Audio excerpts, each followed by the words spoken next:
Good afternoon बच्चों। आज हमारा टॉपिक है क्रियाशीलता एवं पार्थिव एकता का सिद्धांत। ठीक है, तो ये जो सिद्धांत दो हैं ये हमारे मानव भूगोल के आधारभूत सिद्धांत हैं। जब ह्यूमन ज्योग्राफी जब डेवलप हुई होगी तो उसी के अनुसार ये प्रमुख सिद्धांत है।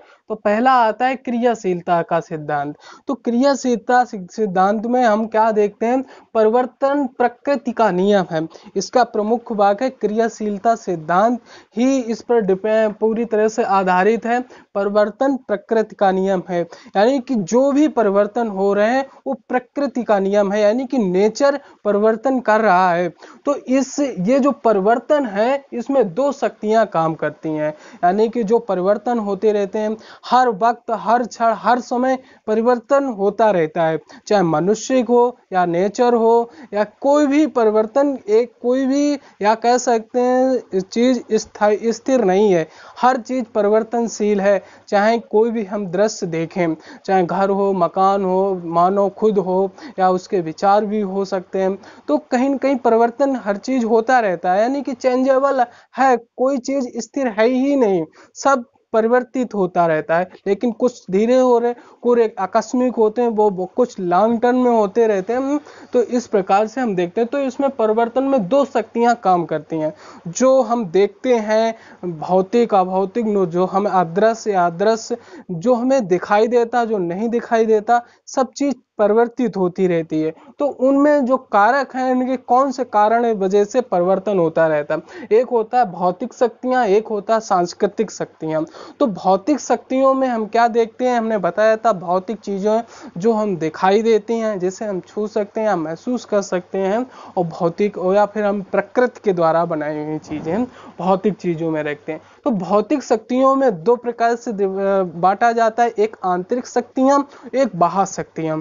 आंतरिक शक्तियों में जैसे हम देखते हैं कि अंदर जो पृथ्वी के मैग्मा ज्यादा होता है और टेम्परेचर से ज्यादा होने की वजह दाब घनत्व ज्यादा है, तो परिवर्तन इसलिए होता है कि अंदर से भूकंप आना, ज्वालामुखी आना, और ये सब प्लेट टेक्टोनिक गतियां होना है ना, कि और खिसकना, ये सब कैसी होती, आंतरिक घटना की वजह से पर्वत निर्माण भी इन्हीं की कारण होता। जो बाहर घटना है, जैसे हमने बताया था कि पवन द्वारा हवाओं के चलने से, है ना, नदियों के कटाव से, बाढ़ क्षेत्र से, और हमारे भूमि वर्षा जल से, इस प्रकार से परिवर्तन होते रहते हैं जो बाहरी क्षेत्र होते हैं। फिर इसके बाद और परिवर्तन होता है सौर शक्ति, यानी कि सन से जो हमें ऊर्जा मिलती है, इससे परिवर्तन होता रहता है। यानी कि अगर ऊर्जा ना मिले तो हम लोग विकास नहीं कर सकते हैं, या फिर हम कोई कृषि उत्पादन या खाद्यान्न उत्पादन नहीं कर सकते, कि सब कुछ सौर ऊर्जा से ही डिपेंड होता है।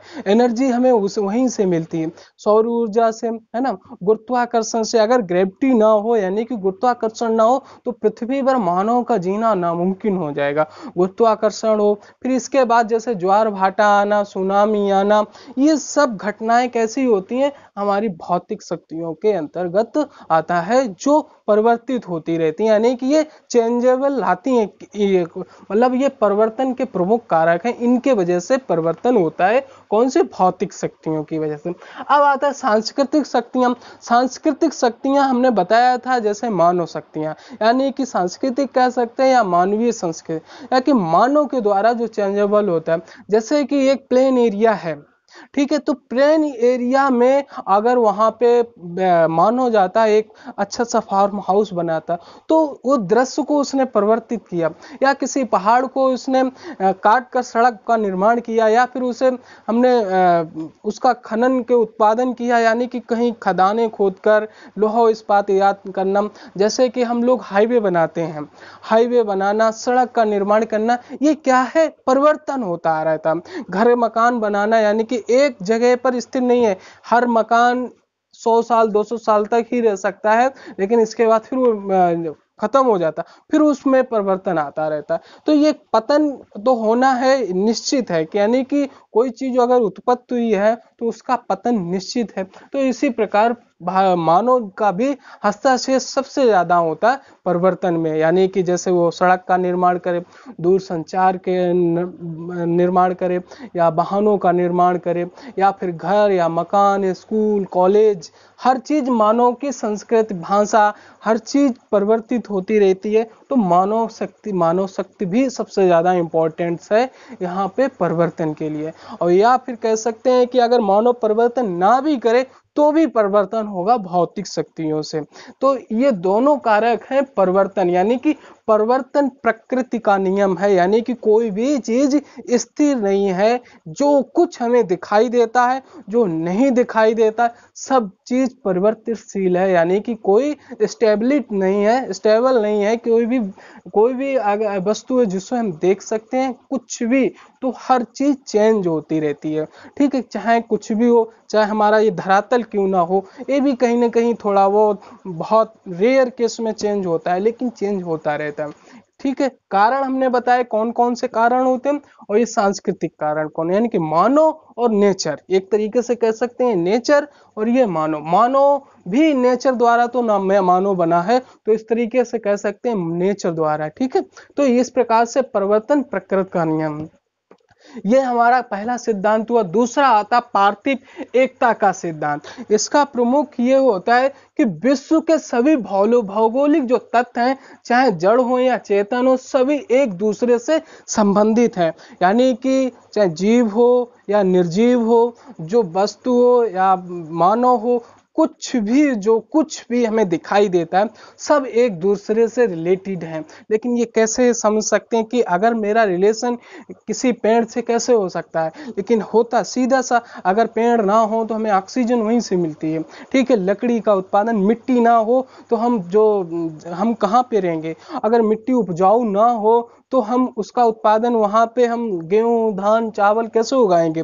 अगर पर्वत ना होते तो शायद हमारे मानसूनी वर्षा यहाँ होने में प्रॉब्लम होती। अगर हमारे लोहा, खनिज तेल ये सब ना होते तो शायद हम विकास करने में ना मुमकिन होते। तो हर चीज एक दूसरे से रिलेटेड होती है, जैसे कि चाहे जीव हो या जंतु हो, जितने भी हैं, हमारा एक दूसरे से संबंध होता है, डायरेक्ट नहीं तो इनडायरेक्टली हमारा संबंध होता है। जैसे कि अगर हमने देखा है कि अभी बहुत ज्यादा जैविक विविधताओं पे देखा गया है कि वहां पे जैविक खनन हो रहा है, और इसके साथ किसी पेड़ पौधे, सामान, जमीन, और जैसे कि हमने बताया था कि जो पहाड़ी क्षेत्र में लोग रहते हैं तो पहाड़ी के अकॉर्डिंग वो हो जाते हैं, उनकी वैसे ही बॉडी स्ट्रक्चर हो जाता है।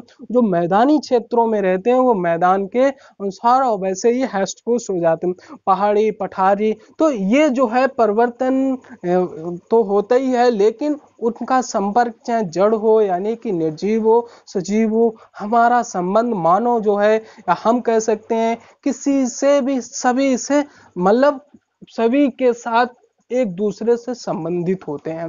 किसी से कोई अलग नहीं किया जा सकता, या फिर कह सकते हैं किसी को इस, या फिर कह सकते हैं एक चैन है। चैन मतलब सभी तत्व जो एलिमेंट्स हैं, यानी कि हमबोल्ट का मानना था कि सभी जड़ चेतन विश्व एक क्या है, एक आत्मा है।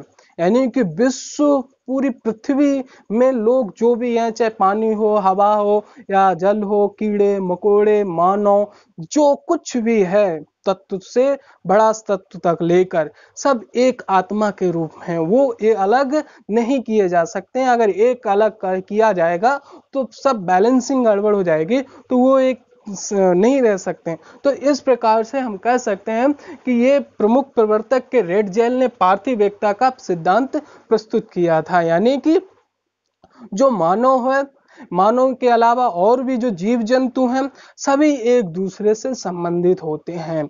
ठीक है, तो इस प्रकार से ये सिद्धांत काफी प्रभावी रहा। आज के समय में सबसे ज्यादा यही सिद्धांत प्रभावित है, करता है कि हम एक दूसरे से संबंधित होते हैं, क्योंकि एक दूसरे की वजह से ही हम लोग इस संसार में या फिर इस दुनिया में हैं। क्योंकि एक, जैसे कि कह सकते हैं सभी, जैसे हमबोल्ट ने बताया, विश्व एक आत्मा है, यानी कि एक इस चैन के रूप में है। सभी तत्व इसी चैन में है। अगर एक तत्व भी हट जाएगा, यानी कि एक कड़ी निकल जाएगी, तो चैन टूट जाएगी, तो हमारा जीवन जीना बहुत मुश्किल में पड़ेगा। तो इस प्रकार से पार्थिव एकता का सिद्धांत हमने समझा। ये किसने दिया था? रेड जेल ने पार्थिव एकता सिद्धांत का प्रस्तुत किया था। इस प्रकार से हमने क्रियाशीलता का सिद्धांत और पार्थिव एकता का सिद्धांत का समझा।